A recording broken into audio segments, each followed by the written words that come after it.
Lethargic Squeaky Chair, worst podcast on the internet. Podcast.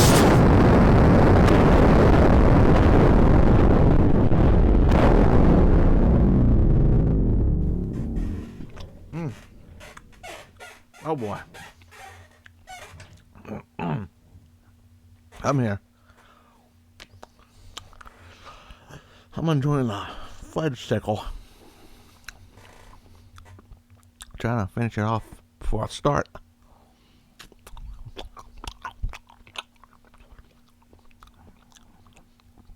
Nice fudge pop.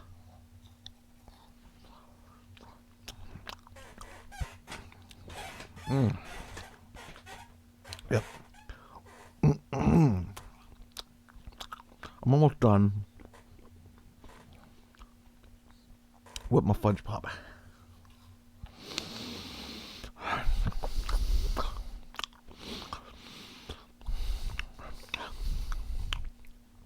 One more.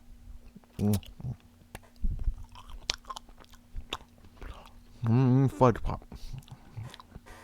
Hold on, I gotta lick the stick. Everybody knows it's fun to lick a stick. Hold on, gotta pop a top.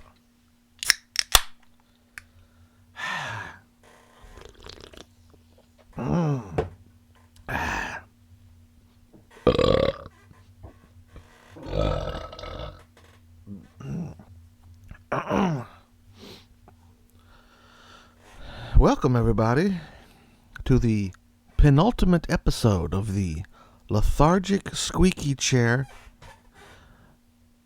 worst podcast on the internet podcast thing. I am your host, me, and I feel terrible today. I don't really feel like doing this at all, and I'm doing it anyway because I want to get all this finished. Shouldn't be doing this at all. So, what are we going to do?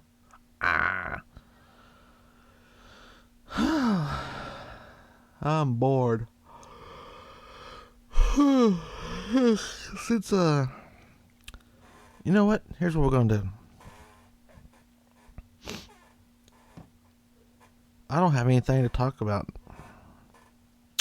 So, I'm going to do what I rarely do. And I'm going to go to the phones. Let's see, we got any callers? That didn't work.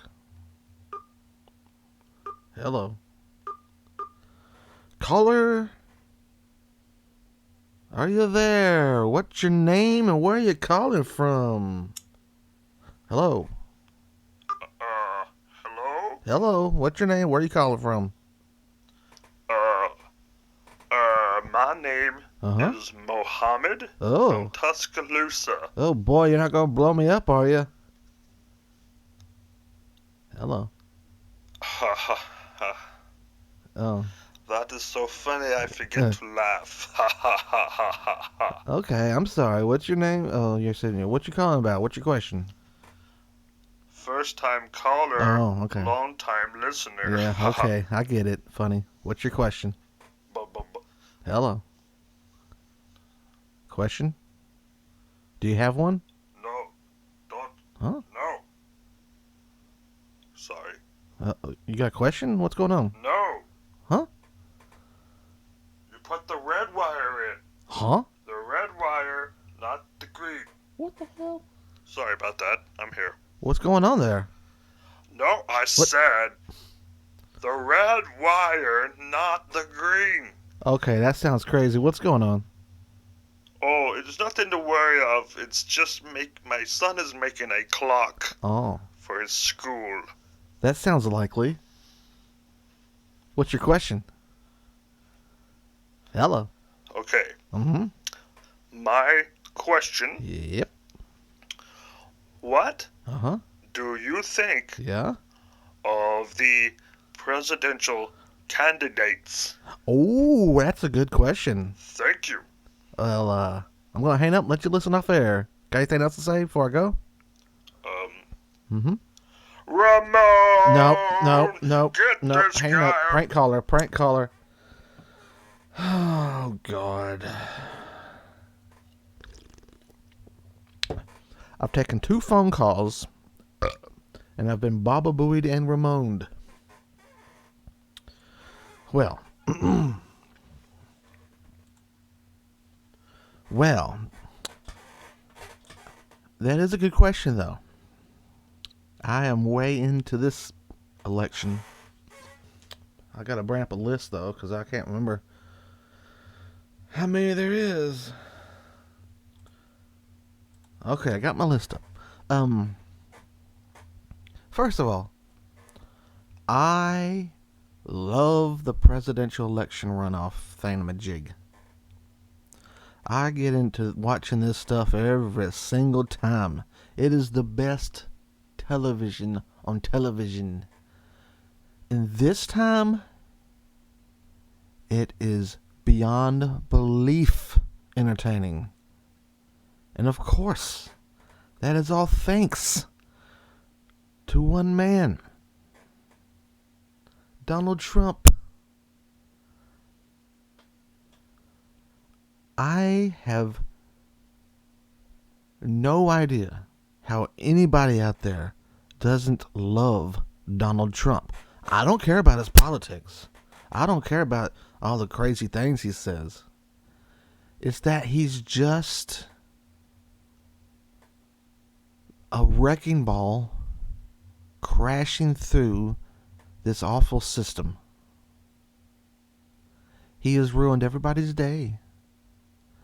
All these douchebags thought they had a chance of being president with their crappy politics as usual horse manure. They thought they had a chance. And then they show up and Donald Trump has stolen every second of their crappy thunder.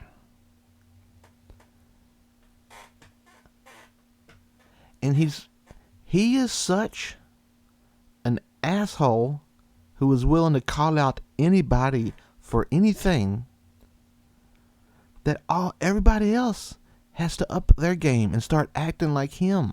So they're actually showing their real personality some. It's crazy. We never see this. He is the greatest thing to happen to this country since sliced bread. I don't know.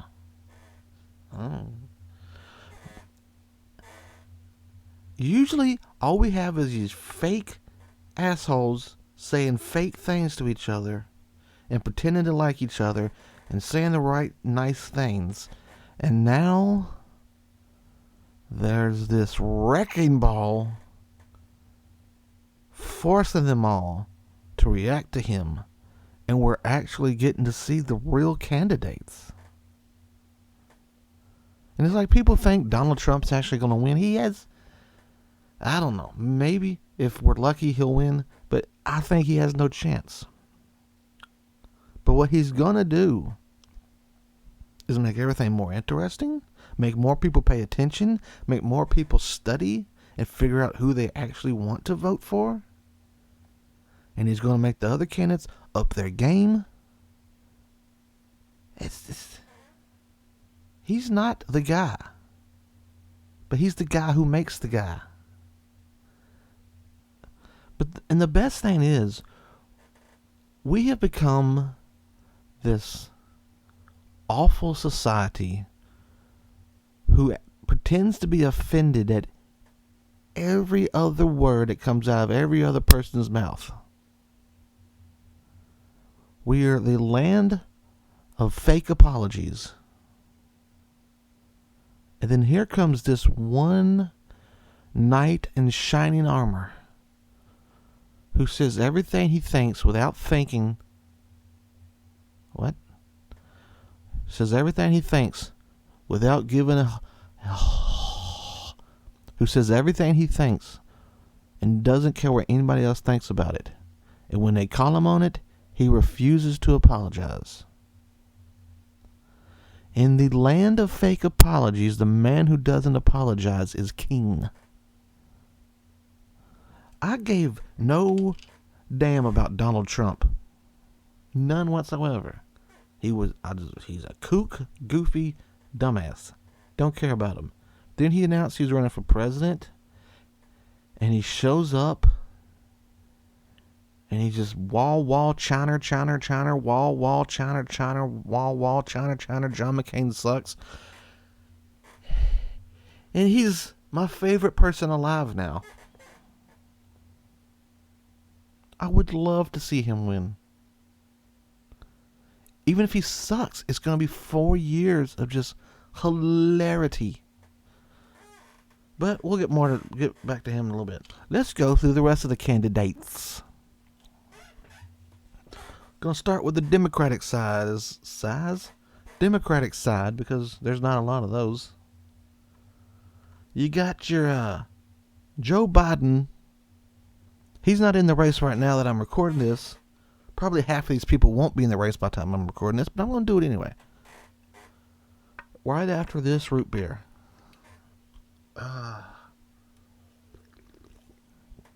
Joe Biden says he's not gonna run. But he probably will. Might not. Probably will. And I say this about Joe Biden. He's one of the people that I look at and I said, why are people saying Donald Trump is the crazy one? Joe Biden has done nothing for the past 8 years but be certifiably insane. If he's not molesting people at a press conference, he's cussing on a live mic, picking his nose behind the Pope. He's always doing something. He hasn't had one single accomplishment that I know of as vice president, except be the constant butt of jokes. The guy is a nut job. He's a lovable nut job. But people say, do you trust Donald Trump with the nuclear codes? Well, of course. The guy is not going to go around dropping nuclear bombs on everybody. But I'm not quite sure about Joe Biden. I don't know if I'd trust him with anything. The guy is goofy.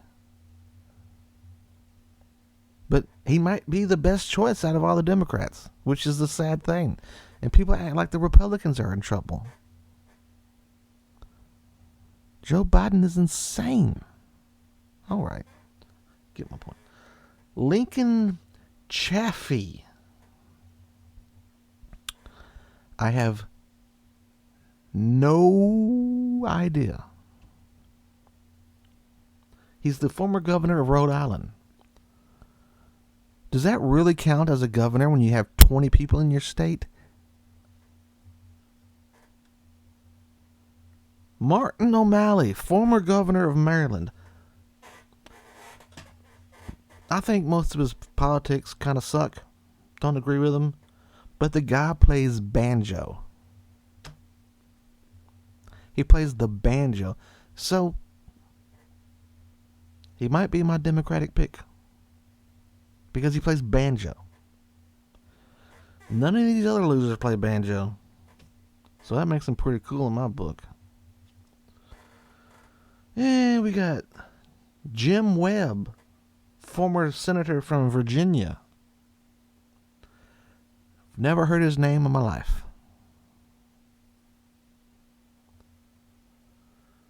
Then we got Bernie Sanders, who is also completely and utterly insane.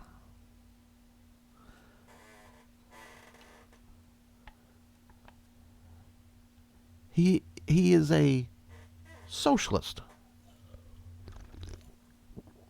And not like people try to say Obama's a socialist and he's not.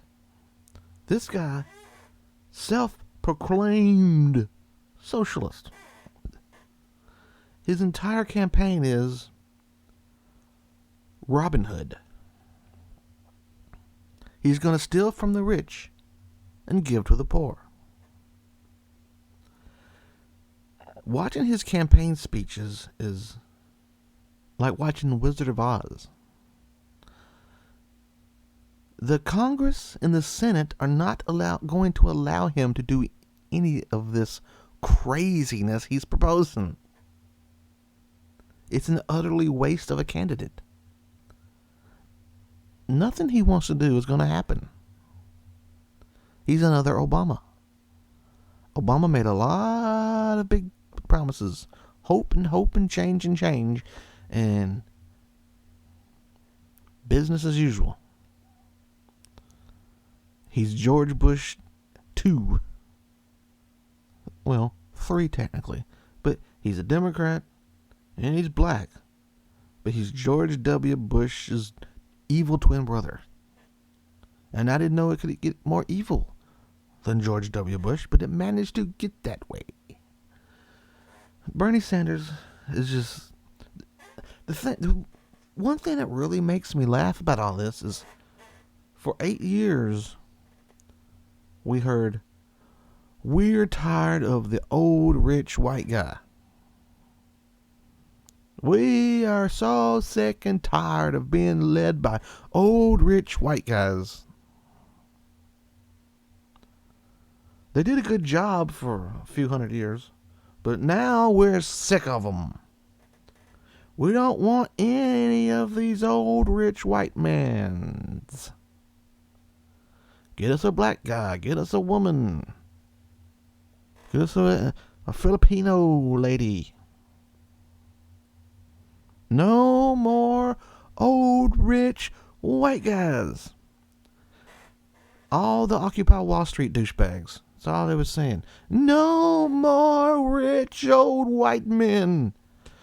And now they are supporting Bernie Sanders. You can get richer than Bernie Sanders, but he's rich. But you can't get very much older or whiter than Bernie Sanders. Or weaker. The guy is a poontang. Did you see the video of the Black Lives Matter protesters? Did you see the video of the Black Lives Matter protesters storming his stage and demanding to talk? He did nothing. He just rolled over and let them take over his whole campaign rally. He ran for the hills. Oh, there's black ladies. Oh, black women are scary. Oh, no. There's 2 black ladies near me. Get me out of here. People say Obama's weak. He's not weak. He's just got a lot of checks and balances that keeps him from doing what he wants to do. If 2 people ran on his stage, I think he might punch them. But not Bernie Sanders. And he's from Vermont. Nobody cares about Vermont. And then we come to Hillary Clinton.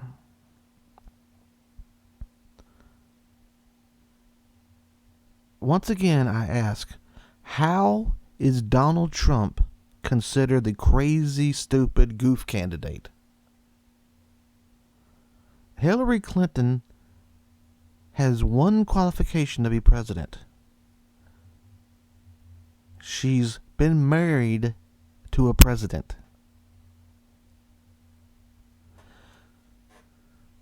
That's it.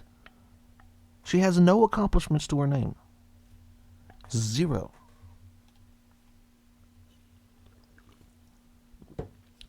She was the first lady.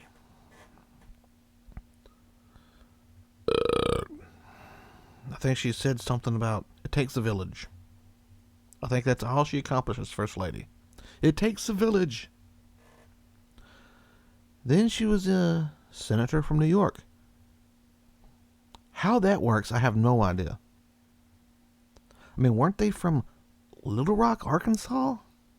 How the hell is she I mean, now she's a senator from New York.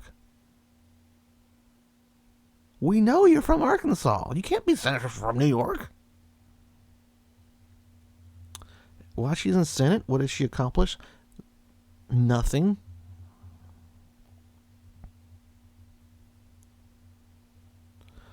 Then she's Secretary of State. What does she accomplish? Nothing.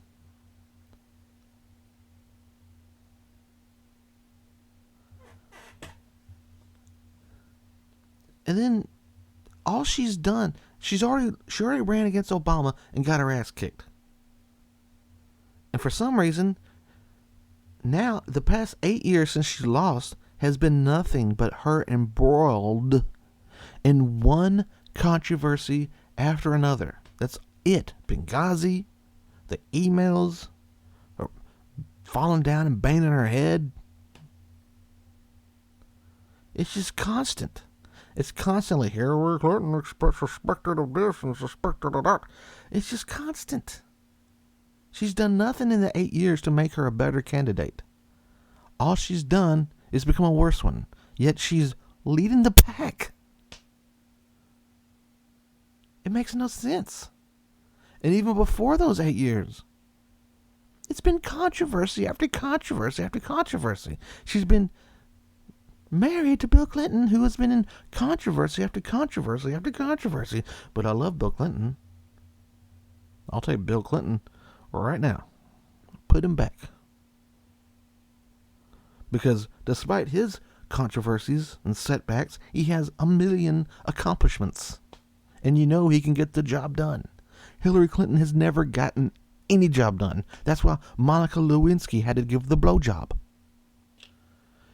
It's just an utter joke. I don't understand. People act like the Republican Party is in trouble. And I look at the Democratic candidates, I'm like, Hillary Clinton is really the best you have?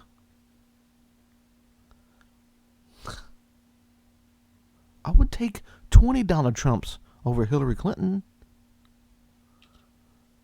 I'd take Rubio over Clinton. And I can't stand him.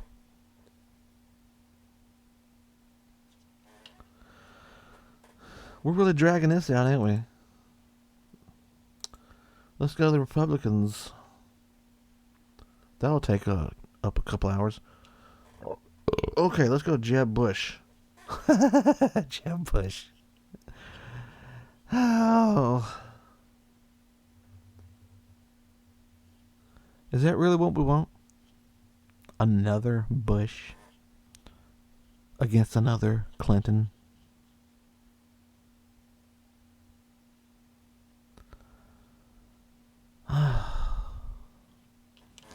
Okay, it's not even worth talking about. Dr. Ben Carson. Dr. Ben Carson has said some good things, some stuff I really liked. But I got two problems. One is that every time he talks, he sounds like he's drunk. He's always slurring. He's always speaking really slow. He always sounds zooted. He doesn't sound as zooted as Rick Perry did last year at the debate when he was high on pain pills, but this dude sounds zooted. He reminds me of the Thin Man. Nick Charles. Secondly, is that he's a Republican. I mean, after the whole presidential thing is always a circle. Democrat gets in there for a while, does good, then screws it up. So we got to switch to Republican. Then he fixes it. Everything's good for a while. Then he screws it up. Then the Democrat goes in and he fixes the problems, and then he screws it up. And then the Republican goes in and he fixes the problems, and then he screws it up the other way, and then back and forth and back and forth and back and forth. So I totally 100,000,000% hope to God we get a Republican in there now. But my problem with Ben Carson and all of them is that, yes, we need Republican financial, fiscal responsibility, small government, blah, blah, blah type stuff. And all that sounds great coming out of their mouths. But then somebody says, well, what do you think about abortion? What do you think about gay rights? Do you believe in God? And the second gay marriage and dead babies and God starts flying out of these people's mouth, oh my God, they're idiots. Why can't we have a libertarian president? Why can't we be fiscally conservative and socially liberal? Is that too much to ask?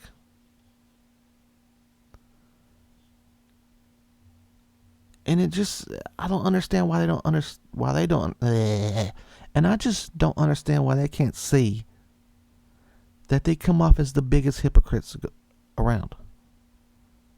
They go, we can't ban guns, pro-gun control. Totally agree. Stay out of our lives. Quit trying to legislate our rights. But we're going to ban your right to get married. What? We're going to ban your right to choose an abortion or not. What?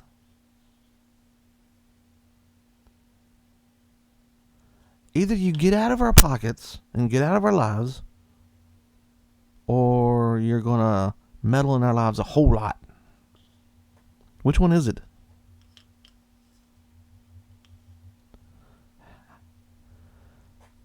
Here's my belief in everything.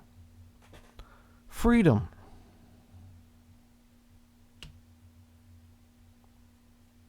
The end. You have the freedom to own 300 guns. You have the freedom to cut your pecker off and become a woman. And then you have the right to marry the guy with all the guns. Whatever.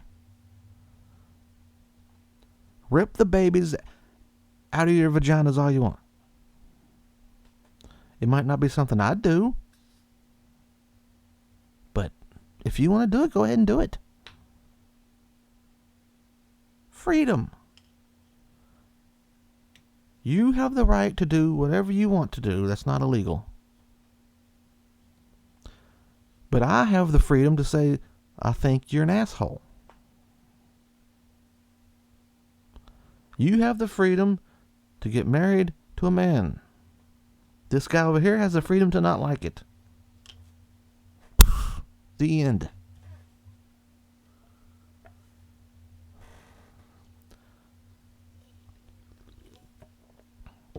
But the God thing is really getting to be the worst thing. Particularly with Ben Carson. Do you understand that his entire tax plan is 100% based on how taxes worked in the Bible? That is what a religious kooky is.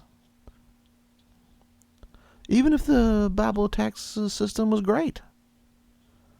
I don't know if something that worked in year 23 works in the year 2016. Seems kind of crazy. Enough about the Ben Carson. Governor Chris Christie. I quite like Chris Christie. Sometimes I hate him. But I just can't understand that he's even running after that whole bridge thing. That's kind of crazy. But I'd vote for him over any of those Democratic ones. He's fat and stuff and jolly.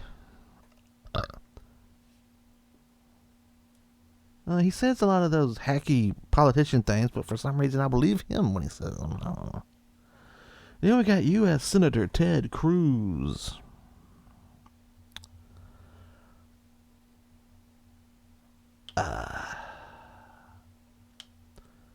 He could be the most hateable person in this solar system.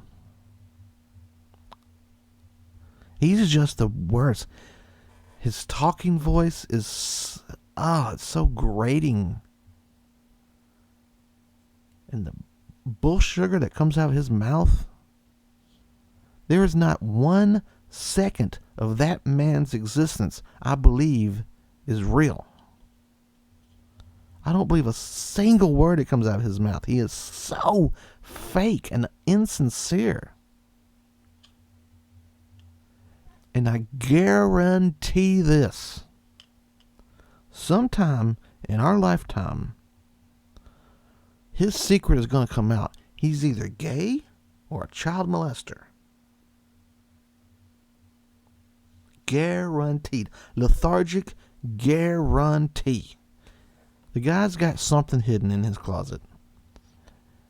Foul trading with Jared Fogle or something. He is not this person he's presenting. Absolutely not. That man is tapping his foot in the bathroom stall right now. Businesswoman Carly Fiorina. I've only seen her in the one debate so far, and I thought she was quite good. Just like all candidates, there was stuff I really hated, but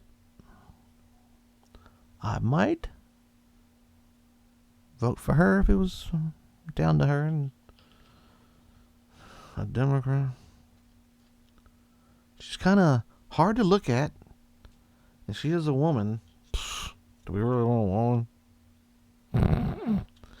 But she's no Sarah Palin, I'll give you that. Former Governor Jim Gilmore, never heard his name in my life. U.S. Senator Lindsey Graham of South Carolina. He, right now, right this second, I guarantee, lethargic guarantee, Lindsey Graham is in the bathroom stall next to Ted Cruz, tapping his foot. Mike Huckabee. As much as I hate Ted Cruz, you could times that to infinity, and that might be how much I hate Mike Huckabee. What a glorious douchebag this guy is.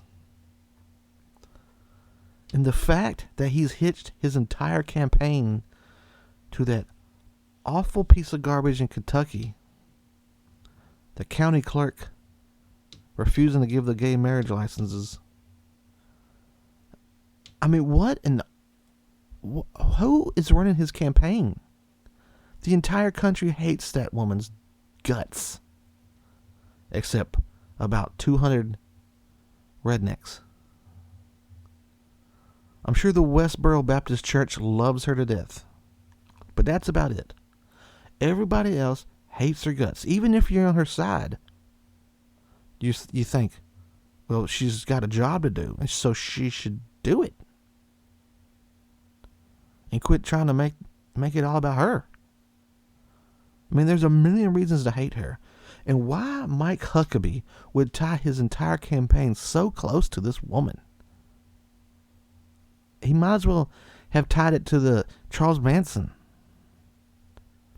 He should base his whole campaign on Charles Manson. I guarantee you he would get more votes. This religious nut job asshole. Piece of garbage. Governor Bobby Jindal. I hate his face. I'm not going to vote for him. Governor John Kasich of Ohio. I really don't know much. I've seen the two debates, and I still don't know much. He seems like a okay guy, but I don't know. But if it was between him and Hillary, I'll vote for him 3 times. Governor George Pataki of New York. No shot. Can't believe he hasn't dropped out yet. Rand Paul. He also has no shot. But I'd vote for him tomorrow. He's the closest thing we have to a chance at a libertarian president. And he wants to completely destroy the IRS. I would love to see him try to do that. And that's another thing that I always laugh at with the Republicans. They always go up there and they talk about they're going to create these many jobs and these many jobs and that many jobs. We're going to create jobs up our ass. And then in the next breath, they're like, I'm going to eliminate the IRS. And I'm going to get rid of the Department of Education. I'm going to get rid of the Department of Agriculture. I'm going to do this and that and this and that. And I'll go, even if you create a whole bunch of jobs, you're saying that you're going to also get a lot of people fired. So it's going to kind of even out.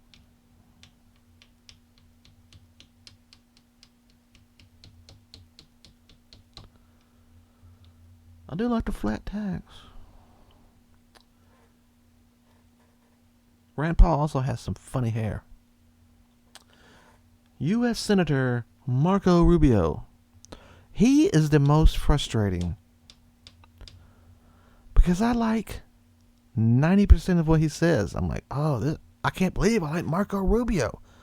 I can't believe it. I can't believe it. And then somebody asks about abortion, and then I go, wah, wah, wah, wah. I'd vote for him over Hillary, though. Because the good thing is, as much as they rail about abortion and all this crap, they're never going to be able to do anything about it. It's never going to happen. They're just saying what they gotta say because they're Republicans, so we gotta be against abortion. Blicka, blicka, blicka. Former U.S. Senator Rick Santorum. Once again, I ask, how is Donald Trump considered the weird candidate? Rick Santorum is famous for one reason. His baby died at birth. But they still took the baby home and had his kids meet it and play with it. And then they slept with the dead baby in his bed. It's a cocksucker like this who's going to cause the zombie apocalypse. We don't need that in our Oval Office. And then we come to Donald Trump. Donald Trump, I've already talked about him a lot and said how much I like him. He might be my perfect candidate because he is exactly what I said I wanted. He is going to be a fiscally conservative guy, but we all know full well he does not have any plan to try to get rid of abortion or gay marriage or anything. He's not that guy. He's almost a libertarian. Sure. He's got to say stuff. He's got to say, oh, I don't like abortion. I don't like them queers getting hitched. He's got to say that stuff because he's trying to win the Republican nomination. So he's got to say it. But I have no doubt in my mind that it means absolutely nothing to him. I don't take it seriously at all. So there's my picks. So there's my thoughts. The Libertarian Party still hasn't chosen a candidate yet. I wish it'd be Gary Johnson again and Gary Johnson would win, but that never happens. You know, like I said, I get into this every 4 years. I love the presidential election. But I don't think I've ever picked a winner. The guy I'm for has never won. I believe that Only guy I ever liked that won was Bill Clinton over George Bush Sr. But then the next election, I believe it was Bill Clinton and Bob Dole. And I loved Bob Dole and his pen. He lost. Then we had Al Gore and George Bush. I was all gung-ho Al Gore because George Bush was the Antichrist. And then George Bush won. In quotes. That was, up until Donald Trump, that election was the greatest thing ever in politics. I remember staying up to like 3 or 4 in the morning, waiting for the results, watching the controversy, hearing about the Hainan Chads. Oh my God, the Hainan Chads was so fun. And then it was George Bush and John Kerry. I was totally for John Kerry, because how could anybody in their right mind vote for George Bush again? And then somehow, these people voted for George Bush again. Then we had the Barack Obama and the John McCain. I was all pro John McCain. Loved John McCain for years. But a funny thing happened on the way to the forum and during that election. John McCain became an incredible douchebag. He became the politician he never was. He was the anti-Republican Republican. He was his own man. He was a guy who didn't just blindly follow his party. But during that election, he sold his soul and started blindly following the party. And then he picked Sarah Palin.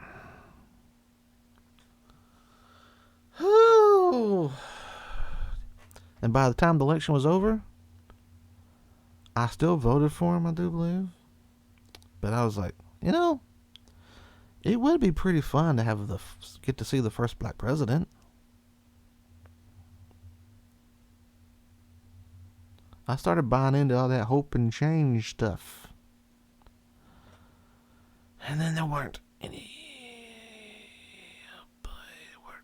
hope. There was no change. Oh my God. But then 4 years after that, had enough of that hope and change. I was like, Mitt Romney. And I still think that was the worst election in presidential history. Mitt Romney was so the perfect choice. I have zero doubt that Mitt Romney would have been a great president. And as time has gone on, we've seen everything he said during the election turn out to be true. And everybody laughed at him for saying it. And then it all turned out to be true and right. I think this country would be in much better shape today with Mitt Romney. But we got Barack Obama again. And in the past 4 years, his list of accomplishments include flying around the country and giving political speeches,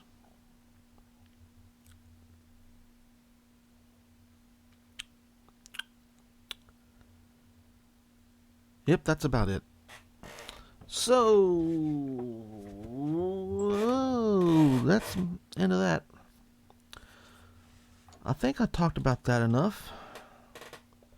Did I bore you? I bored myself. Got some root beer. Got a squeaky chair. Holy piss nuggets, it's been 45 minutes. Gonna have to edit that down. Here's the problem. Here's why my chair squeaks so much. I'm talking to a microphone. And it's on a microphone stand. And then the chair's got 4 legs. So I'm constantly having to turn the chair so the legs don't hit the base of the microphone stand.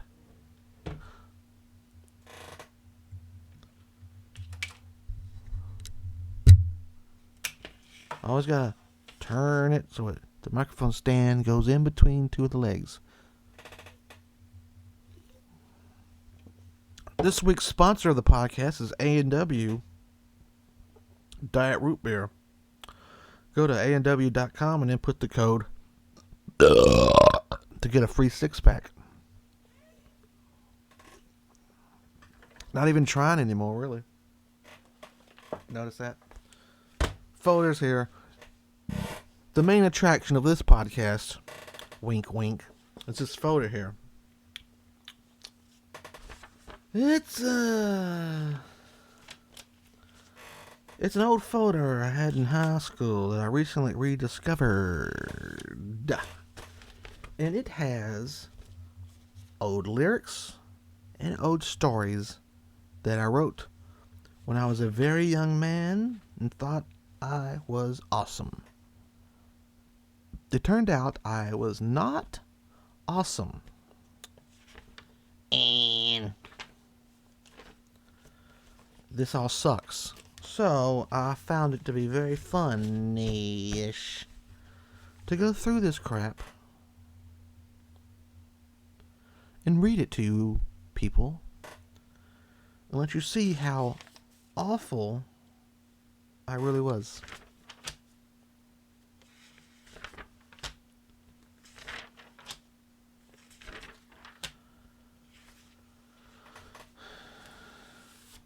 I am not sure.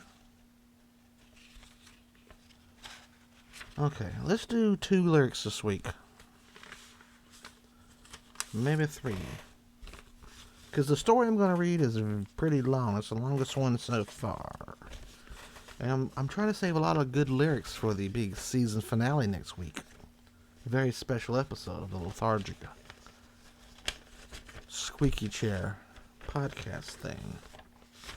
Okay. So enough paper rattling. I'm going to do 3 lyrics. And here is lyric number 1. It's called Limits on Due Process. Limits on Due Process. Here we go.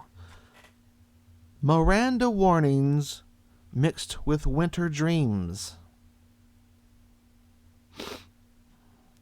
My mind is going to bust at the seams.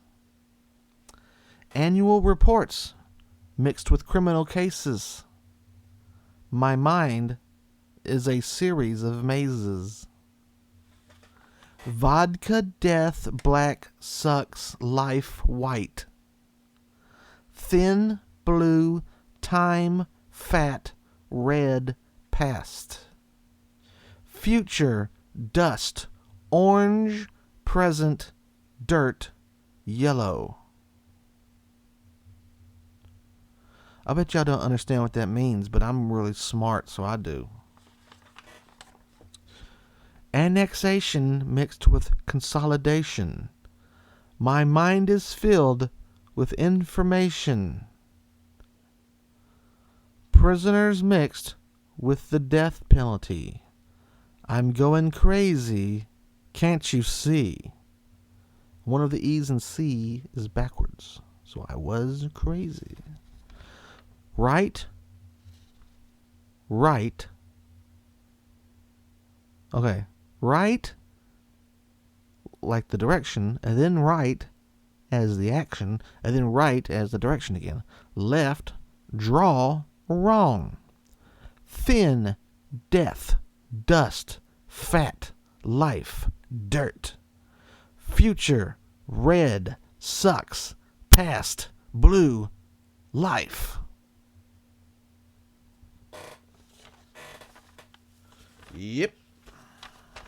That's what it said. I wrote that down and kept it for 20 years. Okay. That one was stupid. This song is called Punk Song number 149.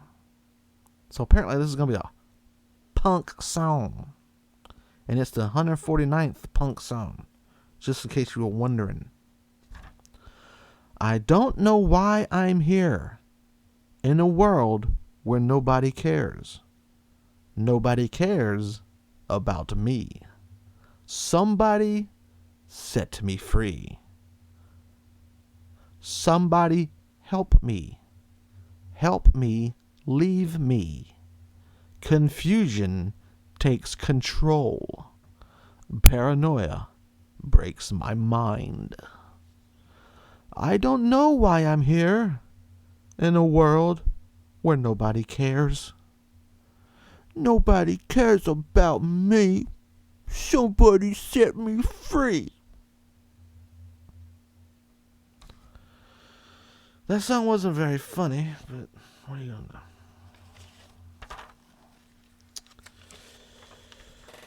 It was awful. I didn't guarantee they'd be funny. I did guarantee they'd be awful.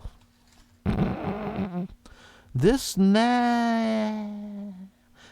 song is called Moody. Arms lie along a table. Legs lie along a chair. You killed me with a fable and unfelt cares. My body has no meat, only have skin and bones. I feel beat. I feel like I'm alone. I should have been alive. I should have been dead. In a cement water dive. After everything's been said, there is scum on nails, dirt between my toes. My body's blood's for sale. I've reached all new lows. I don't feel bad. I don't feel good. I don't feel sad. I'm in a bad mood.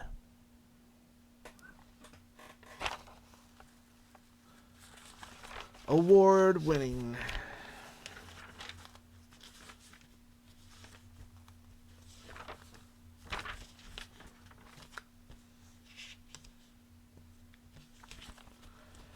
File these under crap. Okay, let's get to the story.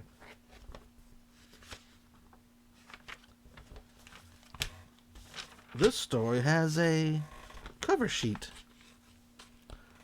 The teacher gave me the highest possible score was a 75.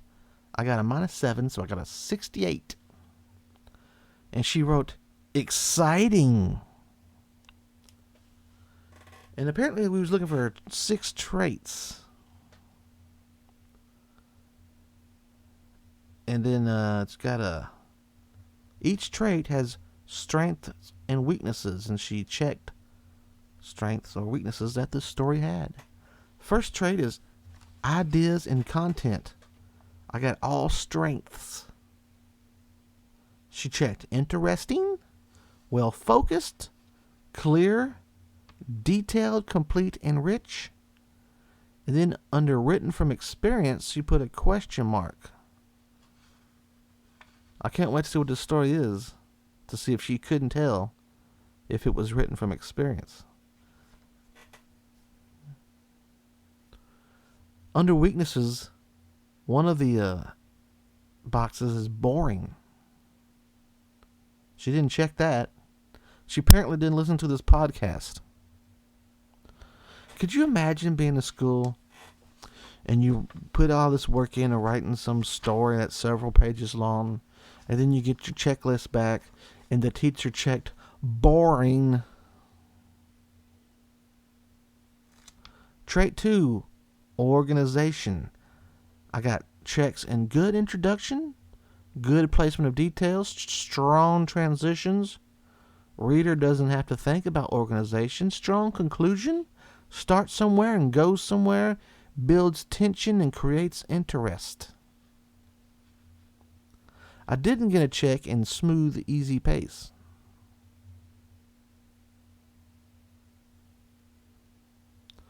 Some of the weaknesses available is boring again, doesn't go anywhere, wanders aimlessly, drags on too long. Oh, that'd be so insulting to get those things from a teacher. Trait 3, voice. I got 3 strengths. I got individual, honest, and natural. I did not get a check in appealing. That's the story of my life. Unchecked on appealing. I did not get checked on written to be read and enjoyed. Well, how else would you read it? I mean, well, how else would you write it? Why else would you write it if you didn't want it to be read and enjoyed? Okay, trait 4, word choice. I got 1 strength. Strong imagery.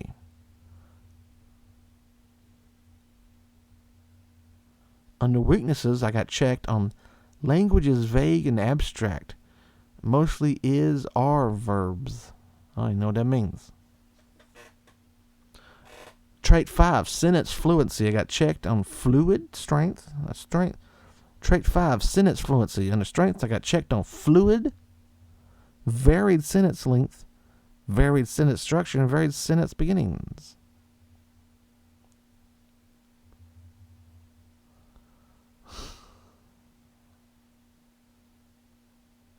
Is that really a plus to have varied sentence length?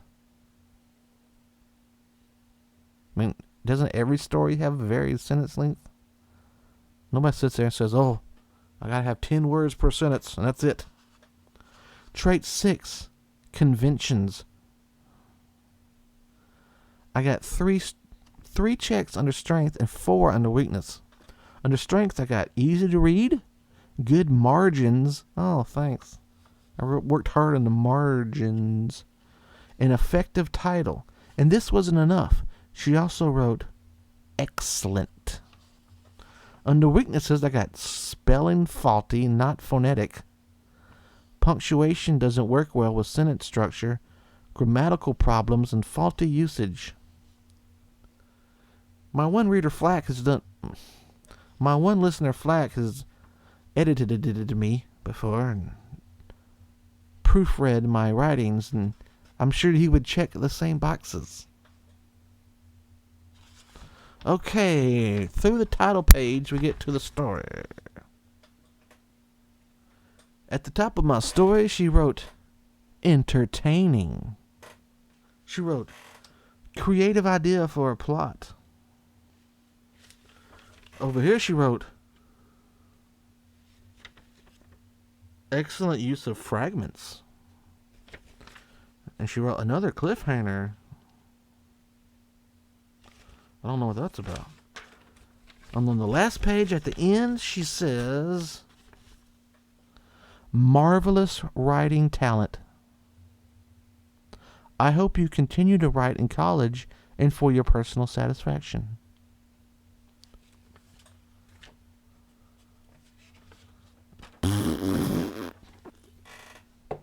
Believe it or not, I didn't go to college.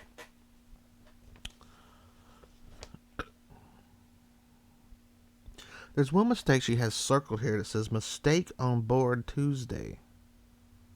Does that mean she's going to put my mistake on the board and make everybody laugh at it? Okay, let's read this story without further ado.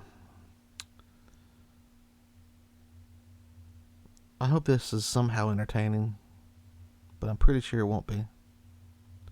This whole podcast has been non-entertaining so far. I blabbed about politics. Nobody wants to hear politics. Moonlight Eyes is the name of the story. Moonlight Eyes. Moonlight Eyes. Written by me. Moonlight Eyes. Here we go. Moonlight Eyes. It's 3 pages. With good margins. Moonlight Eyes. John holds the woman's hand.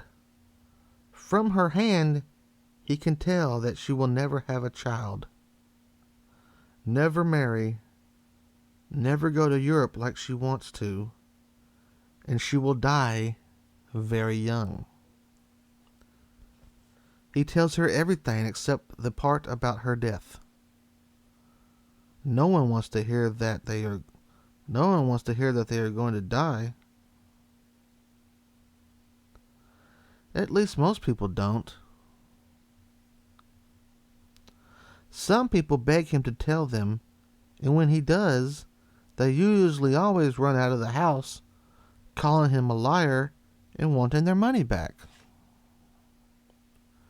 This woman does not press him to tell him when she will die.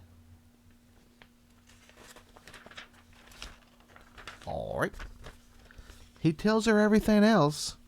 For over an hour, John tells the woman tiny little details of her future. After he is done, the blonde woman looks at John with her shiny green eyes and thanks him. The thanks is too great for what he has done. He knows that the woman will be struck by a car and killed before this day is over. But he does not tell her. He lets her walk out of his life so she can go get killed, and he doesn't know why. This guy sounds like a grade A jerk. I mean, I get why you don't, if you're I assume he's a psychic, and then if you like telling somebody's fortune and then they're gonna die in 20 years, okay, don't tell them. But she's fixing to just get hit by a car that day? You can't tell her that? Say, hey, just go home. Cut out sick. Whatever. Don't be walking around near cars.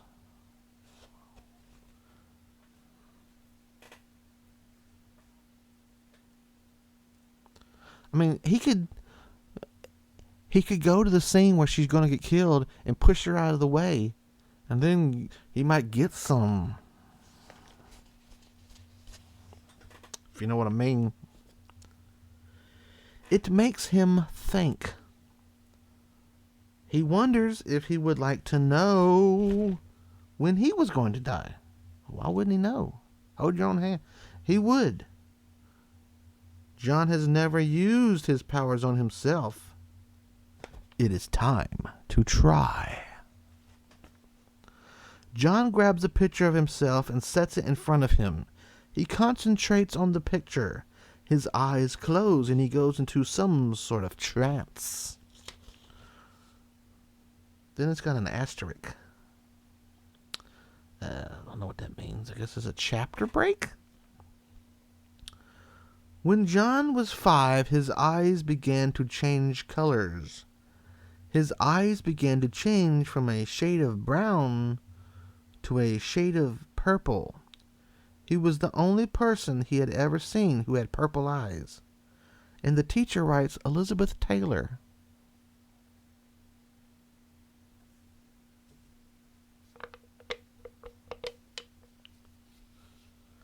I wasn't asking for your input, Teach. Trying to tell him a story. His grandmother told him that he had moonlight eyes, and that he would be able to see the future. The brighter the shade of purple, the stronger his powers would be. John's eyes were so bright you could see them in the dark. His grandmother was right. By the time he was 16, he could see what would happen the next day by looking at a calendar. His powers kept growing until he could see people's future just by touching them. And now he uses his power on himself. He always told himself that he wouldn't do this. He always quoted to himself the line from Pygmalion his English teacher made him memorize. Time enough to think of the future when you haunt any future to think of. This always stopped him, but not this time. Another asterisk.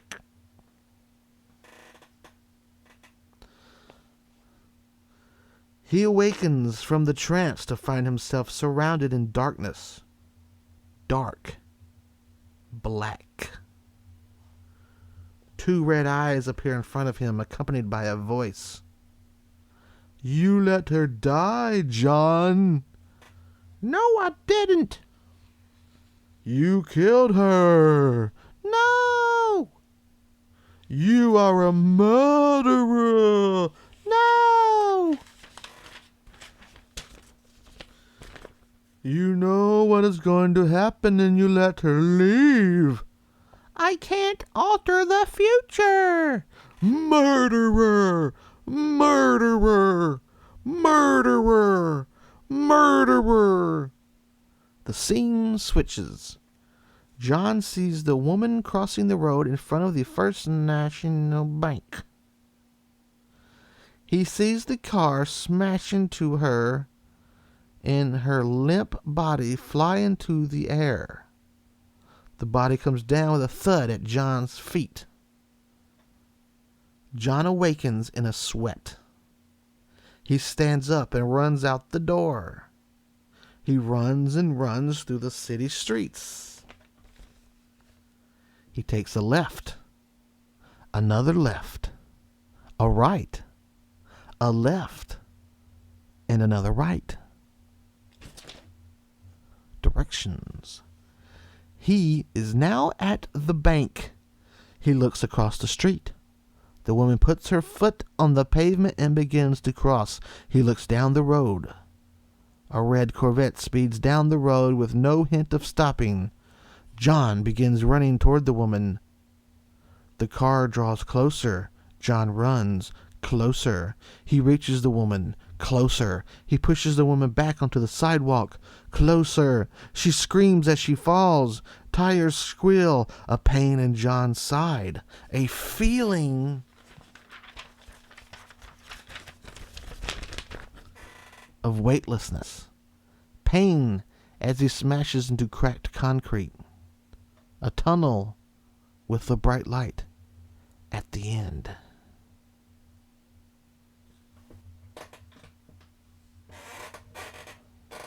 You know, I was scared that this story might not suck. But in the end, I managed to suck it up. I repeat, she said, marvelous writing talent.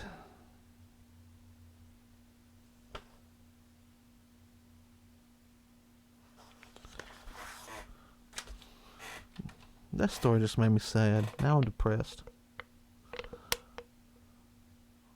Oh my God. Hour and 10 minutes. I've been recording for an hour and 10 minutes. Oh my God. I'm going to have to do some editing. Talk to you.